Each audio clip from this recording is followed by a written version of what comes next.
So, marunong ka na mag-load sa lahat ng account mo, no? Hindi naman, how to refund.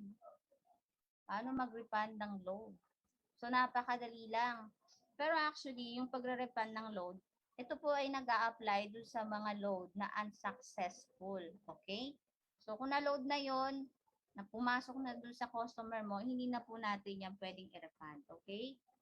So, ayan. So, paano yun? Halimbawa, nag-load ka ng ML, tapos, kay customer wala pa, tapos sa'yo may trace number na. Okay? No? So, gagawin mo ganito. Text mo lang RF space yung trace number and then send mo lang sa gateway. So, ayan. Ganito po yung example natin. So, yung refund ko na yan, kaya naging successful yan na ma-refund ko is kasi hindi talaga na-load yung ML10. Ayan. So, meron tayong note.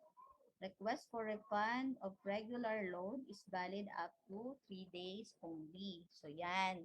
3 days lang po tayong pwedeng makapag-refund. So, halimbawa ngayon, hindi pumasok, ngayon pa lang mag-refund ka na. Huwag mo nang antayin ng 3 days. Okay.